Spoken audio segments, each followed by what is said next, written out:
नमस्कार दोस्तों, आपका स्वागत है आपके अपने यूट्यूब चैनल स्मार्ट स्टडी पर। फ्रेंड्स, आज की यह क्लास यूपी पुलिस कांस्टेबल परीक्षा के लिए बहुत ज़्यादा महत्वपूर्ण है, क्योंकि इस क्लास से आपको एग्जाम में सीधे 15 से 20 क्वेश्चन देखने को मिल सकते हैं। तो सारे क्वेश्चन आप लोग ज़रूर तैयार करो। कोई भी क्वेश्चन है एग्जाम में आ सकता है, तो इस हिसाब से सारे क्वेश्चन महत्वपूर्ण हैं। सभी क्वेश्चन आप लोग तैयार करो, ठीक है। बिना टाइम वेस्ट किए आज की क्लास को हम स्टार्ट करेंगे। उससे पहले जो लोग स्मार्ट स्टडी यूट्यूब चैनल पर नए हैं, चैनल को अभी तक सब्सक्राइब नहीं किए, सभी लोग चैनल को सब्सक्राइब कर लो, बेल आइकन को प्रेस कर लो, ताकि आने वाली वीडियो का नोटिफिकेशन सबसे पहले आप लोगों को मिल सके। पहला क्वेश्चन है, इलाहाबाद प्रशस्ति किसने लिखी थी? इलाहाबाद प्रशस्ति किसने लिखी थी? तो इसका राइट आंसर हो जाता है ऑप्शन नंबर बी, हरिसेन। अगले क्वेश्चन चलते हैं। अगला क्वेश्चन नंबर 2 है, चौसा का युद्ध किस वर्ष हुआ था? कितने बच्चों को इसका जवाब पहले से पता है? जल्दी से कमेंट करके बता देना। तो क्वेश्चन नंबर 2 का सही जवाब हो जाता है ऑप्शन नंबर बी, चौसा का युद्ध जो हुआ था ये 1539 में हुआ था। ऑप्शन नंबर बी जो है बिल्कुल सही जवाब हो जाता है। अब हम चलते हैं क्वेश्चन नंबर 3 पर। क्वेश्चन नंबर 3 है, दीन ए इलाही की स्थापना किस मुगल शासक ने की थी? महत्वपूर्ण क्वेश्चन है और एग्जाम में पूछा जाता है। दीन ए इलाही की स्थापना किस मुगल शासक ने की थी? तो इसका सही जवाब हो जाता है ऑप्शन नंबर बी, अकबर ने। अकबर ने जो है दीन ए इलाही की स्थापना की थी, ठीक है। क्वेश्चन नंबर 4 चलते हैं। क्वेश्चन नंबर 4 है, भारत छोड़ो आंदोलन का प्रस्ताव कहाँ पारित हुआ? भारत छोड़ो आंदोलन का प्रस्ताव कहाँ पारित हुआ? आपके ऑप्शन है लाहौर, कराची, मुंबई या कोलकाता। तो भारत छोड़ो आंदोलन का प्रस्ताव जो है मुंबई में पारित हुआ था। कितने बच्चों को इसका जवाब पहले से पता था? कमेंट करके जरूर बताना। चलते हैं क्वेश्चन नंबर 5 पर। क्वेश्चन नंबर 5 है, स्थायी बंदोबस्त प्रणाली किसने लागू की? स्थायी बंदोबस्त प्रणाली किसने लागू की? ऑप्शन है लॉर्ड डलहौजी, ऑप्शन बी है लॉर्ड विलेजली और ऑप्शन सी है लॉर्ड कॉर्नवालिस और ऑप्शन डी है लॉर्ड कैनिंग। तो इसका राइट आंसर हो जाता है option number C, Lord Cornwallis जो हैं इन्होंने स्थायी बंदोबस्त प्रणाली लागू की थी। क्वेश्चन नंबर चलते हैं 6 पर। संविधान का हृदय और आत्मा किसे कहा गया? संविधान का हृदय और आत्मा किसे कहा गया? प्रस्तावना, मौलिक अधिकार, अनुच्छेद 32 या डीपीएसपी। तो संविधान का हृदय जो है अनुच्छेद 32 को कहा गया। किसे कहा गया? अनुच्छेद 32 को कहा गया। ऑप्शन नंबर सी बिल्कुल सही जवाब है। कितने बच्चों को क्वेश्चन नंबर 6 का जवाब पहले से पता था? कमेंट करके जरूर बताना और ये लिखना कमेंट में कि क्वेश्चन नंबर 6 पहले से पता था। चलते हैं क्वेश्चन नंबर 7 पर। राष्ट्रपति को शपथ कौन दिलाता है? राष्ट्रपति को शपथ कौन दिलाता है? तो राष्ट्रपति को जो शपथ दिलाता है वो मुख्य न्यायाधीश दिलाते हैं। कौन दिलाते हैं? मुख्य न्यायाधीश दिलाते हैं। ऑप्शन नंबर बी जो है बिल्कुल सही जवाब है। क्वेश्चन नंबर चलते हैं 8 पर। क्वेश्चन नंबर 8 है, भारत में प्रथम लोकसभा चुनाव कब हुआ? भारत में प्रथम लोकसभा चुनाव कब हुआ? तो भारत में प्रथम लोकसभा चुनाव जो है वो 1951 और 52 में हुआ था। ऑप्शन नंबर सी जो है बिल्कुल सही जवाब है, 1951 या फिर 52, ठीक है। क्वेश्चन नंबर 9 है, मौलिक कर्तव्य किस संविधान संशोधन द्वारा जोड़े गए? मौलिक कर्तव्य किस संविधान संशोधन द्वारा जोड़े गए? 24वां, 42वां, 44वां या फिर 52वां? तो मौलिक कर्तव्य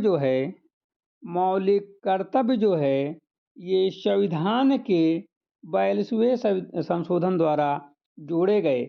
ऑप्शन नंबर बी जो है बिल्कुल सही जवाब है। 9 का ऑप्शन नंबर बी बिल्कुल सही जवाब है। अगला क्वेश्चन है क्वेश्चन नंबर 10। राज्यसभा का पदेन सभापति कौन होता है? राज्यसभा का पदेन सभापति कौन होता है? ऑप्शन हैं राष्ट्रपति, प्रधानमंत्री, उपराष्ट्रपति या लोकसभा अध्यक्ष। तो सही जवाब हो जाता है उपराष्ट्रपति, ठीक है।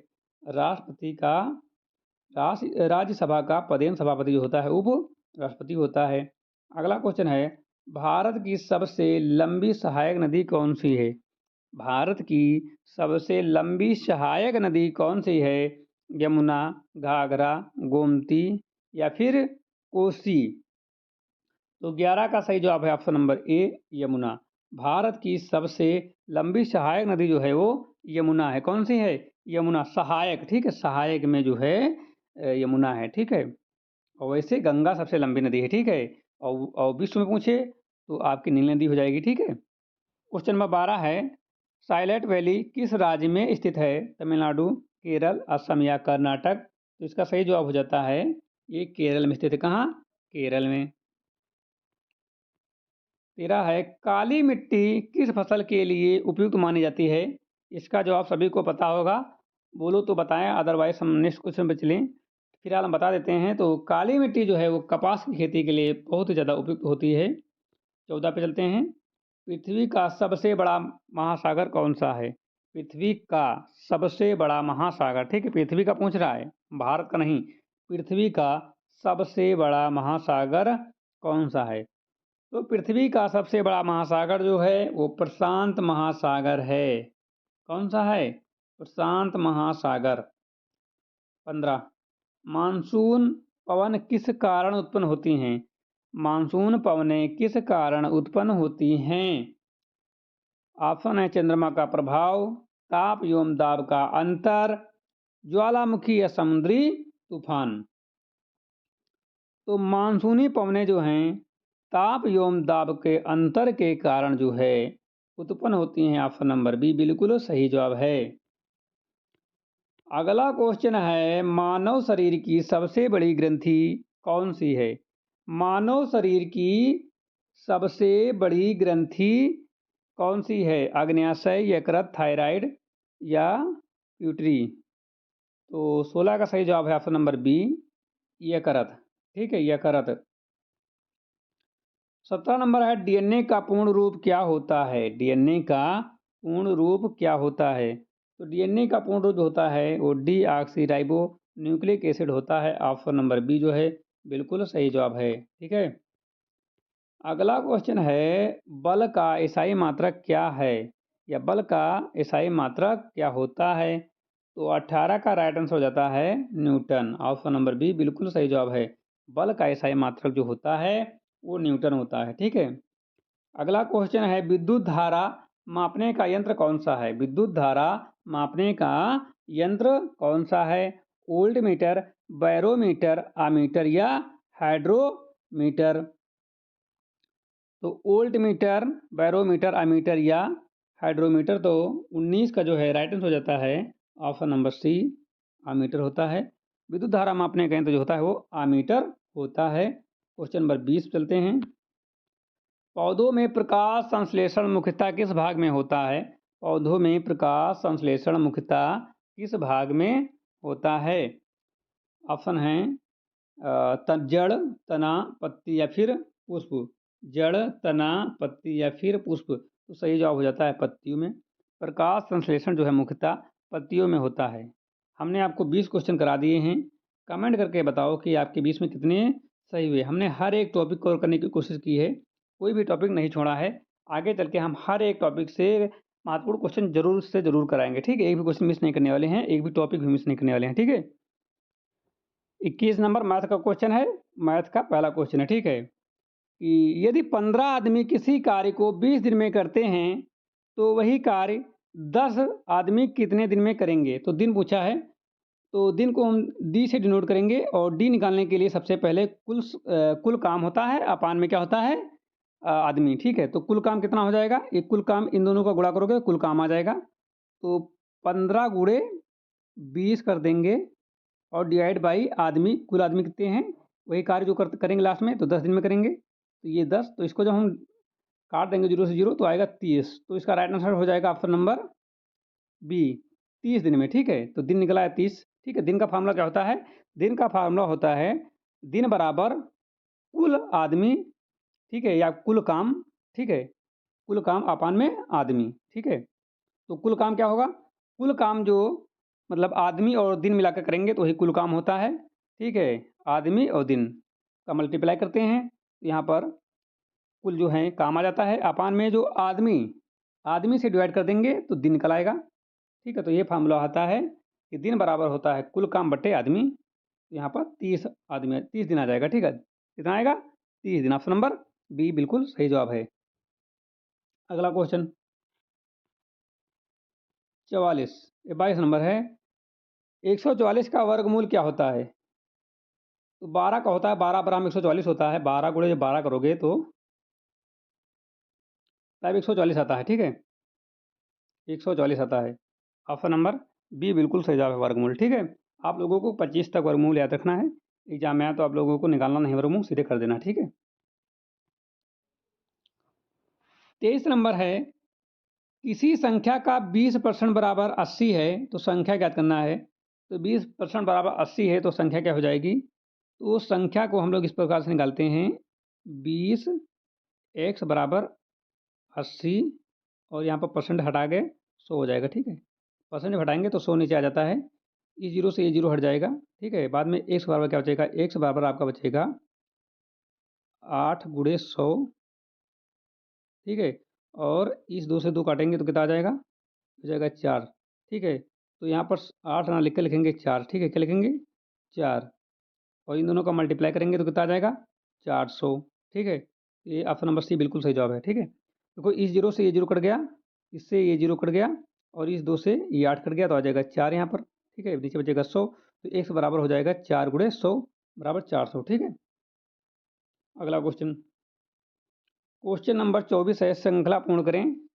तो 6, 12, 20, 30, अब क्या आगे आएगा? तो देखो सबसे पहले इसमें क्या लिखा है? 2, 2 में कितना जोड़ा गया? जब 4 जोड़ा गया तो कितना आ गया? प्लस का 4 जोड़ा गया तो आ गया 6, 6 यहाँ लिख दिया, ठीक है। उसके बाद 6 को 12, फिर प्लस 6 जोड़ा गया तो कितना आ गया? प्लस का 6 जोड़ा गया तो कितना आ गया? 12 आ गया। फिर 12 में 20 करना ना, प्लस के 8 जोड़ा गया तो कितना हो गया? 20, कितना हो गया? 20 हो गया, ये 20 हो गया। और 20 में कितना जोड़ा गया? 20 में जोड़ा गया 8, 20 22 10 जोड़ा गया, ठीक है। 20 में 10 जोड़ा गया तो हो गया 30। अब कुछ पैटर्न समझ में आ रहा? आप 30 में देखो यहाँ पर 4 प्लस 2 6 प्लस 2 8 प्लस 2 10, तो यहाँ पे 12 जोड़ा जाएगा, ठीक। कितना जोड़ा जाएगा? 12, तो कितना हो जाएगा? 42। कितना जोड़ा जाएगा? 42, तो 42 ऑप्शन नंबर सी सही है, ठीक है। कितना कितना जोड़ा गया? देखो यहाँ पर +4 प्लस 4 में प्लस 2 करेंगे तो कितना आ जाएगा? 6, 6 में 2 करेंगे 8, तो 2 2 का अंतर यहाँ पर है, डिफरेंस वाले में 2 2 का अंतर है, वहाँ से जुड़ा गया है, ठीक है। तो ये आपका 42 आ जाएगा, ठीक। कितना आ जाएगा? 42, ऑप्शन नंबर सी, ठीक है। अगला क्वेश्चन है, यदि रैम बराबर 42, तो यानी कि आर या रैम बराबर 42 है तो एस एच वाई बराबर क्या होगा? तो आर कितना होता है? 18, एम कितना होता है? 13, और ए कितना होता है? 1, तो 13 18 1 कितना हो जाएगा? 42, ठीक है। कितना हो जाएगा? 42। आर बराबर होगा आपका 18, आर पे 18 होता है, और आपका ए हो जाता है 1 नंबर पर, 1 नंबर पर, और एम होता है 13 नंबर पर। इन तीनों को जोड़ोगे जब तो कितना आ जाएगा? 42 आ जाएगा। कितना आ जाएगा? 42। इसी प्रकार सेम प्रकार से हम लोगों को करना है, एस कितना होता है? 19 पर, और आपका एच कितना होता है? 8 पर, एच 8 होता है ना, और वाई आपका 25 होता है। कितना होता है? 25। इन सबको जोड़ोगे तो कितना आएगा? ये हो जाएगा आपका 17 और 5 23 का 3, तो 3 है किसी में लास्ट में, या और कुछ आएगा? एस 19 हो जाता है, और 17 पर 22 होता है, 22 तो, हाँ 22 होता है, 23 22 होता है, ठीक है। तो ये आपका 22 2 लास्ट में दिख रहा है, तो आपको यहीं पे छोड़ के भाग जाना है, तुरंत 22 कर लेना है। पूरा जोड़ने की जरूरत है नहीं, क्योंकि टाइम देखना होता है, हालांकि हम जोड़ के दिखाएंगे यहाँ पर, ठीक है। तो 22 का 2 हंसलेगा 2, और 2 2 4 1 5। हालांकि एग्जाम में आपको लास्ट वाला देखना है बस, उसके बाद सीधे लगा देना, ठीक है। अगला क्वेश्चन चलते हैं। क्वेश्चन नंबर 26 है, 9 2 11 होना मुहावरे का अर्थ क्या है? 9 2 11 होना मुहावरे का अर्थ क्या है? बहुत तेज दौड़ना, भाग जाना, लड़ाई करना, या व्यापार करना। तो 9 2 11 का मतलब होता है भाग जाना। क्या हो जाना? भाग जाना। क्वेश्चन नंबर 27, कर्म प्रधान शब्द में कौन सा समास है? कर्म प्रधान में कौन सा समास है? तत्पुरुष, बहुव्रीहि, द्वंद्व, या कर्मधारय। कर्म प्रधान शब्द में कौन सा समास है? तो 27 का सही हो जाता है ऑप्शन नंबर ए, तत्पुरुष। कौन सा समास है? तत्पुरुष। अगला क्वेश्चन है विद्यार्थी का संधि विच्छेद क्या होगा। विद्यार्थी का संधि विच्छेद क्या होगा। विद्या प्लस अर्थी, विद्या प्लस अर्थ, विद्या प्लस अर्थी, विद्या प्लस अर्थी। तो विद्यार्थी, विद्यार्थी का क्या होता है, विद्या प्लस अर्थी, ऑप्शन नंबर ए। ठीक है। 29 नंबर है कमल का पर्यायवाची नहीं है इनमें। कमल का कौन सा पर्यायवाची एक नहीं है, बाकी सब हैं। पंकज है क्या कमल का? पंकज है कमल का पर्यायवाची? जी हाँ, बिल्कुल है। नीरज भी है, सरोज भी है, आपका बता सुमन। सुमन नहीं तो सुमन सही हो जाएगा। ठीक है, ये नहीं पूछा यहाँ पर ना। अगला क्वेश्चन, जो कभी ना मरे के लिए एक शब्द होगा। जो कभी ना मरे के लिए एक शब्द होगा। अमर, अजर, अटर, अविनाशी। तो 30 का सही जवाब हो जाता है ऑप्शन नंबर ए। 30 का सही जवाब ऑप्शन नंबर ए, अमर। ठीक है। उत्तर प्रदेश का सबसे बड़ा जनपद क्षेत्रफल की दृष्टि से कौन सा होगा। उत्तर प्रदेश का सबसे बड़ा जनपद क्षेत्रफल की दृष्टि से कौन सा होगा। प्रयागराज, लखनऊ, लखीमपुर खीरी या फिर गोरखपुर। गोरखपुर 31 का राइट आंसर हो जाता है option number C. Lakhimpur Kheri जो है क्षेत्रफल की दृष्टि से उत्तर प्रदेश का सबसे बड़ा जिला है। काकोरी कांड किस वर्ष हुआ था। काकोरी कांड किस वर्ष हुआ था। 1919, 1925, 1930 या 1942। तो 32 का सही जवाब हो जाता है ऑप्शन नंबर बी, 1925। 1925 काकोरी कांड किस वर्ष हुआ था, 1925 में। उत्तर प्रदेश में सबसे अधिक चीनी मिलें किस क्षेत्र में हैं। उत्तर प्रदेश में सबसे अधिक चीनी मिलें किस क्षेत्र में हैं। बुंदेलखंड, पूर्वांचल, पश्चिम उत्तर प्रदेश या अवध। तो सही जवाब है पश्चिम उत्तर प्रदेश, ऑप्शन नंबर सी बिल्कुल सही जवाब है। पश्चिम उत्तर प्रदेश, ऑप्शन नंबर सी जो है बिल्कुल सही जवाब है। उत्तर प्रदेश में सबसे अधिक चीनी मिलें जो हैं वो पश्चिम उत्तर प्रदेश में। कहाँ हैं, पश्चिम उत्तर प्रदेश में हैं। झांसी की रानी का वास्तविक नाम क्या था। झांसी की रानी का वास्तविक नाम क्या था। तो इसका सही जवाब है, वास्तविक नाम जो था झांसी लक्ष्मीबाई का, पहले आप लोग कमेंट करके बताना। हम आपको दे रहे हैं 15 सेकंड। 15 सेकंड नहीं तो दे पाओगे तो हम जवाब बताएंगे। ठीक है, तो आपका समय शुरू होता है, आप 45 मिनट का जवाब बताएंगे। ठीक है, 15 सेकंड बाद। तो इसका सही जवाब हो जाता है, बता ही देते हैं, टाइम नहीं ज़्यादा। इसका सही जवाब है option number A, Manikarnika, option number A. ठीक है, वास्तविक नाम मणिकर्णिका था। 34 का ए। ठीक है। 35 नंबर, यूपी का राज्य पक्षी कौन सा है। तो हमने आपको पहले बता चुके हैं कि राज्य पक्षी, राजपशु, ठीक है, ये सब आपको, राजवृक्ष, ये सब आपको याद रखना है। और ये यूपी का जो है हम कई बार बता भी चुके हैं कि राजपक्षी कौन सा है, कई बार बता चुके हैं, सारस क्रेन। G20 शिखर सम्मेलन 2025 की अध्यक्षता किस देश ने की। G20 शिखर सम्मेलन 2025 की अध्यक्षता किस देश ने की। भारत, ब्राज़ील, दक्षिण अफ्रीका या फिर इटली। G20 शिखर सम्मेलन 2025 की अध्यक्षता किस देश ने की। तो इसका राइट आंसर हो जाता है दक्षिण अफ्रीका ने।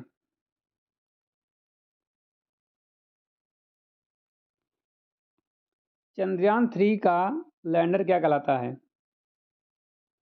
चंद्रयान 3 का लैंडर क्या कहलाता है। विक्रम। भारत के वर्तमान मुख्य चुनाव आयुक्त कौन हैं। भारत में वर्तमान मुख्य चुनाव आयुक्त कौन हैं। तो ये ज्ञानेश कुमार जी हैं। 39, एक राष्ट्र एक चुनाव समिति के अध्यक्ष कौन थे। एक राष्ट्र एक चुनाव समिति के अध्यक्ष कौन थे। रामनाथ कोविंद, नरेंद्र मोदी, अमित शाह, जगदीप धनखड़। तो रामनाथ कोविंद। आदित्य L1 मिशन किससे संबंधित है। आदित्य L1 मिशन किससे संबंधित है। चंद्रमा, मंगल, सूर्य या शुक्र? तो सही जवाब है सूर्य से।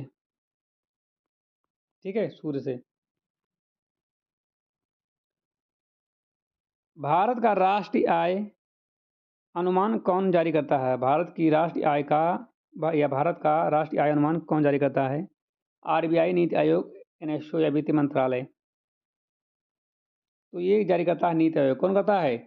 NITI Aayog. Option number B right है, नीति आयोग। ठीक है, भारत की राष्ट्रीय आय का अनुमान जो है नीति आयोग जारी करती है। ठीक है, नीति आयोग। ऑपरेशन फ्लड किससे संबंधित है? ऑपरेशन फ्लड किससे संबंधित है? हरित क्रांति, दुग्ध उत्पादन, मत्स्य पालन या सिंचाई से? तो ये जवाब हम बहुत बार बता चुके हैं और हर क्लास में लगभग इस क्वेश्चन को हम ले लेते हैं। महत्वपूर्ण क्वेश्चन एग्जाम में देखने को मिलेगा ही मिलेगा। तो दूध। भारतीय रिजर्व बैंक की स्थापना कब हुई थी? भारतीय रिजर्व बैंक की स्थापना कब हुई थी? 1935, 1947, 1950 या 1969? तो भारतीय रिजर्व बैंक की स्थापना जो है 1935 में हुई थी। कब हुई थी? 1935 में। भारतीय रिजर्व बैंक की स्थापना 1935 में हुई थी। संविधान सभा के अस्थायी अध्यक्ष कौन थे? संविधान सभा के अस्थायी अध्यक्ष कौन थे? तो डॉक्टर सच्चिदानंद सिन्हा जी। ठीक है, Sachchidanand Sinha ji. Option number B.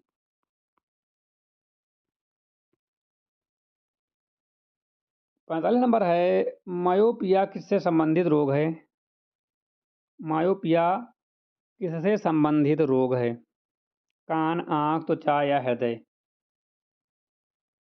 तो मायोपियो जो है ये जो संबंधित है, ये आँख से संबंधित है। किससे? आँख से। आईपीसी का नया नाम क्या है?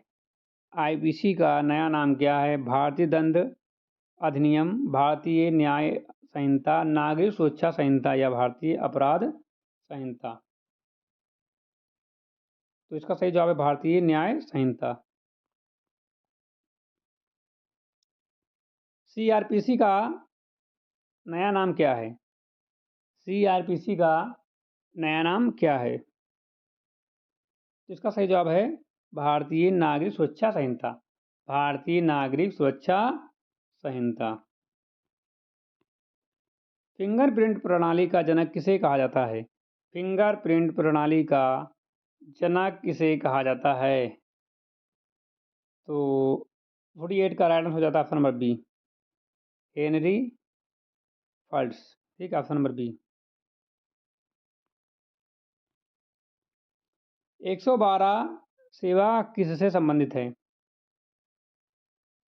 तो ये आपातकाल सहायता से संबंधित है, आपातकालीन सहायता से संबंधित है। आखिरी क्वेश्चन है, पुलिस का मुख्य उद्देश्य क्या होता है? पुलिस का मुख्य उद्देश्य क्या होता है या क्या है? तो कानून व्यवस्था बनाए रखना। ऑप्शन नंबर जो है बी बिल्कुल सही जवाब है। ठीक है, तो आज की क्लास में हमने आपको पूरे 50 क्वेश्चन करा दिए हैं। आप लोगों को कमेंट करके बताना है कि आपके 50 में कितने सही हुए हैं। कितने बच्चे ऐसे हैं जिनके 50 में 50 सही हुए हैं? जल्दी से कमेंट करके आप लोग जरूर बताना। आप लोग लास्ट तक वीडियो देखे हैं, इसका मतलब आप लोग जो है एग्ज़ाम के लिए बहुत ही ज़्यादा मेहनत कर रहे हैं और अपना पूरी लगन के साथ आप लोग तैयारी कर रहे हैं। तो इसी लगन के साथ आप लोग स्मार्ट स्टडी के साथ जुड़े रहो। आप लोग एग्ज़ाम में ज़रूर बेहतर प्रदर्शन करोगे और वर्दी ज़रूर पहनोगे। ठीक है, मिलते हैं एक नई क्लास के साथ। तब तक के लिए जय हिंद।